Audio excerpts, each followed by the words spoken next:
नमस्कार, good morning India के इस खास शो में आपका बहुत बहुत स्वागत है। मैं हूं आपके साथ जया कौशिक त्रिवेदी और मेरे साथ हैं शारिक खान।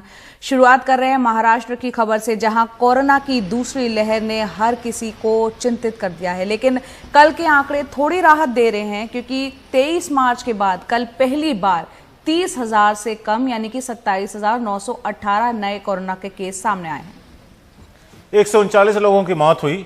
मामले कुछ कम जरूर हुए हैं, लेकिन हालात चिंताजनक बने हैं। मुंबई की बात करें तो पिछले 24 घंटे में 4,760 नए मामले आए, जबकि 10 लोगों की मौत हुई।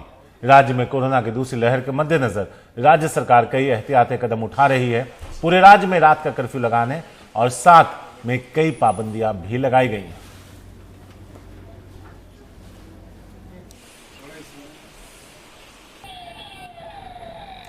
एक एक बेड पर 2 से 3 मरीजों का इलाज। ऑक्सीजन मास्क लगाए जमीन पर पड़े कोरोना के मरीज। महाराष्ट्र की यह है हालत। बिल्कुल, महाराष्ट्र के बिगड़े हालात अब तस्वीरों में भी बयां होने लगे हैं।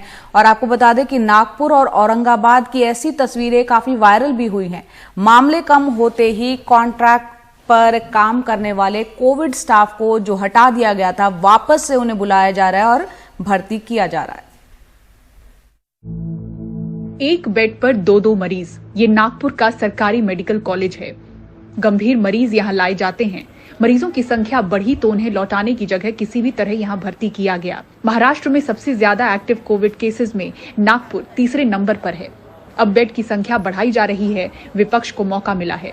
Not only from district but जो स्टेट से अदर स्टेट्स जैसे कि एमपी और छत्तीसगढ़, यहाँ से भी पेशेंट आते हैं। और बहुत सारे पेशेंट का सैचुरेशन 60, 70, 80 आता है, तो उसको तुरंत ऑक्सीजन देना जरूरी है।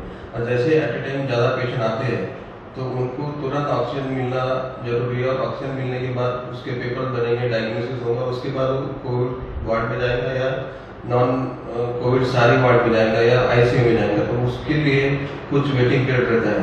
तो वेटिंग में पेशेंट बाहर बैठने के बजाय उसको तुरंत ऑक्सीजन ट्रीटमेंट मिलना और उसकी सीवियरिटी कम करना, ये सबसे प्राथमिकता हमारी है। इसलिए हम सब पेशेंट को तुरंत ऑक्सीजन की ट्रीटमेंट देने के लिए चालू करते हैं। नागपुर में बेड नहीं है।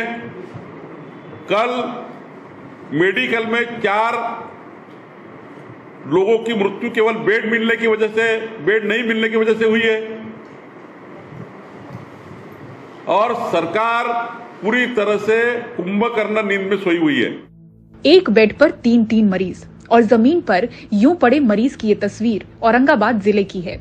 राज्य में सबसे ज्यादा एक्टिव मामलों में ये जिला 6ठे नंबर पर आता है। महाराष्ट्र में वर्तमान में 3,75,000 कोविड बेड हैं, जिनमें से 1,07,000 भर चुके हैं, बाकी तेजी से भर रहे हैं। 60,349 ऑक्सीजन बेड में 12,701 भर चुकी हैं। 9,030 वेंटिलेटर्स में से 1,881 भर चुके हैं। पुणे, मुंबई, नागपुर, ठाणे, नासिक, औरंगाबाद सबसे प्रभावित जिले हैं। सबसे ज्यादा एक्टिव मामलों में दूसरे नंबर पर मुंबई शहर है। 48 दिनों में शहर ने 85,000 कोविड मामले रिपोर्ट किए। कोविड बेड तेजी से भर रहे हैं। हाल में कॉन्ट्रैक्ट पर काम कर रहे कई स्टाफ को कोविड केस कम होने के दौरान हटाया गया था। अब फिर रफ्तार से भर्ती हो रही है। से जो 800 बेड का शुरू कर रहे, उनका 50% रिक्रूटमेंट हो चुका है और डेली हम रिक्रूटमेंट कर रहे हैं। और ये पूरा 800 बेड भरने के पहले या अगले 3-4 दिनों में पूरा doctors, staff, ward boys, housekeeping, ये सारा कार्यरत हो जाएगा।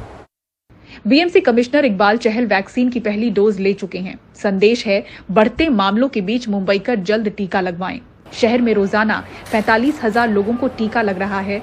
टारगेट एक दिन में 1 लाख का है। नागपुर से विनय शुक्ला के साथ मुंबई से पूजा भारद्वाज की रिपोर्ट, एनडीटीवी इंडिया के लिए।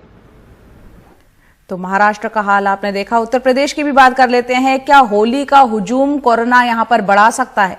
यूपी के जिन 3 जिलों मथुरा, प्रयागराज और वाराणसी में सड़कों पर एक विशाल हुजूम होली खेल रहा है, वो एक हफ्ते में ही कोरोना के मामले 4.5 गुना तक वहां पर बढ़ गए हैं। यूपी में कोरोना की दूसरी लहर काफी तेज आई है। प्रदेश के करीब 37% मामले सिर्फ लखनऊ में हैं। उनके अलावा होली वाले इन जिलों में हालात ठीक नहीं है। कृपया ध्यान दें, कोरोना महामारी को देखते हुए कृपया भीड़ भाड़ न लगाएं। ये प्रयागराज का चौक इलाका है और यहाँ हो रही है लोकनाथ की पारंपरिक होली। सड़कों पे रंग बिरंगा एक इंसानी समंदर है, हर तरफ सिर ही सिर, सब रंग में डूबे हुए। ये होली होलिका दहन से शुरू होती है और होली के दूसरे दिन तीसरे पहर तक चलती है। इस दौरान रंगों के जोश में एक दूसरे के कपड़े फाड़ दिए जाते हैं। यहाँ के सीएमओ ने कहा इससे कोविड बढ़ेगा या नहीं, ये साइंटिस्ट ही बता पाएंगे। कोविड केसेस में 78% बढ़ोतरी हुई है प्रयागराज में। तो क्या लगता है कि ऐसा कि होली में भीड़ बढ़ने की वजह से ऐसा हुआ है, या फिर मतलब एडमिनिस्ट्रेशन जो है कोविड प्रोटोकॉल्स को फॉलो करवाने में विफल रहा? कुछ ऐसी चीजें हैं जिसका आंसर खोजना साइंटिस्ट के इसमें है। ठीक है ना, हम लोगों को तो जो आता है पॉजिटिव उसकी जांच कराते हैं, उसका ट्रीटमेंट करते हैं, और जो सही आंसर नहीं है वो सही आंसर हम कैसे दे सकते हैं? ठीक है ना, क्योंकि हम उसके एक्सपर्ट नहीं है। जी सर।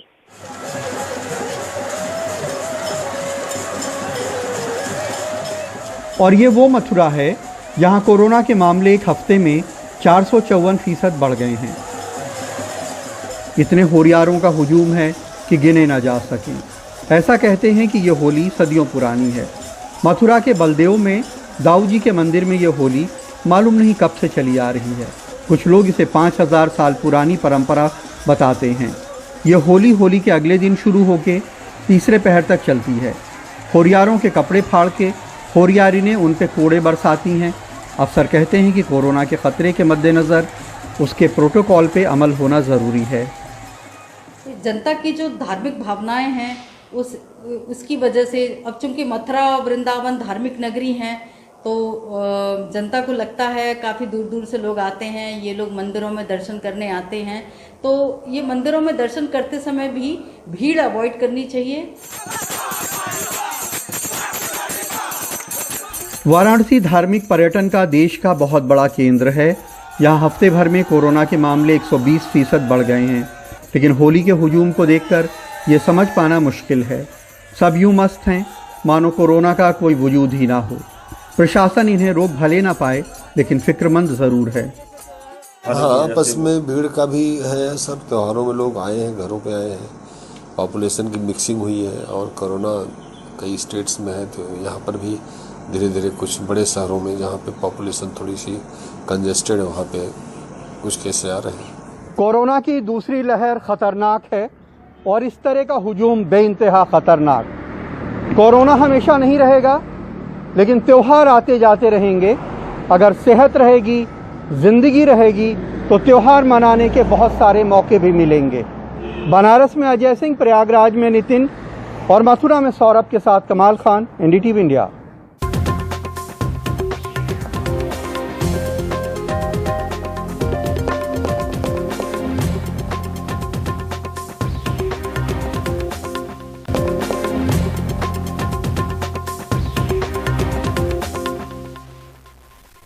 ड्रग्स केस में नारकोटिक्स कंट्रोल ब्यूरो ने अभिनेता एजाज खान को गिरफ्तार कर लिया। ड्रग्स केस में पेडलर शादाब बटाटा की गिरफ्तारी के बाद एजाज का नाम सामने आया था। कल उनके राजस्थान से मुंबई लौटते ही एनसीबी ने उन्हें पहले हिरासत में लिया और उसके बाद गिरफ्तारी हुई।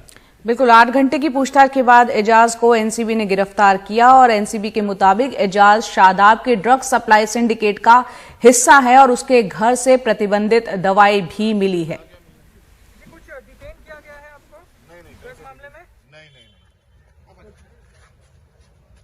और जब एजाज को कल एनसीबी के दफ्तर लाया गया था, तो वो हिरासत में ले जाने की बात से इनकार करते हुए नजर आए। एजाज आपको क्यों लाया गया है? लाया थोड़ी गया भाई। हाँ जी, क्या हुआ, क्या है, थोड़ा सा बताएं हमें। सर ने मिलने बुलाया मुझे। जी, किस संदर्भ में? किस संदर्भ में गया? मिलने बुलाया सर ने, मैं आ गया मिलने। जी, कुछ डिटेन किया गया है आपको? नहीं ड्रग मामले में? नहीं।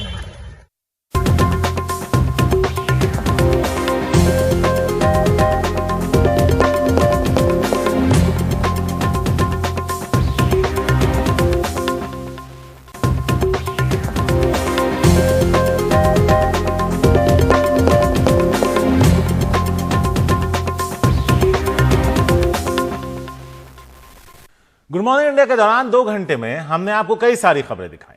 अब वक्त है कि हम चाहते हैं कि एनडीटीवी इंडिया के यूट्यूब चैनल पर आप जाइए, जो 5 खबरें हम आज आपको दिखाने जा रहे हैं, उस पोल में हिस्सा लीजिए और बताइए कौन सी खबर है जिसे आप दिन भर विस्तार से देखना चाहते हैं। तो आज की पहली खबर, मुंबई के पूर्व पुलिस कमिश्नर परमबीर सिंह की याचिका पर आज बॉम्बे हाईकोर्ट में सुनवाई। दूसरी खबर है सचिन वजे केस की, जिसमें कारों की उलझती हुई मिस्ट्री है। अब 7वीं कार की एंट्री हो गई है। नंबर 3 पर तबियत बिगड़ने पर एक दिन पहले ही हुई शरद पवार की सर्जरी। और नंबर 4 पर है दूसरी लहर में बेकाबू हुआ कोरोना, महाराष्ट्र में बुरा हाल। और आखिर में कल से नहीं हो सकता है बैंक से ऑटोमेटिक भुगतान। तो ये तमाम खबरें हमने आपको दिखाई है। आप YouTube चैनल पे जाके पोल का हिस्सा जरूर बनिएगा। विस्तार से किन खबरों को देखेंगे, क्या है आपकी पसंद, जरूर बताइएगा। फिलहाल हमारे साथ इतना ही। नमस्कार।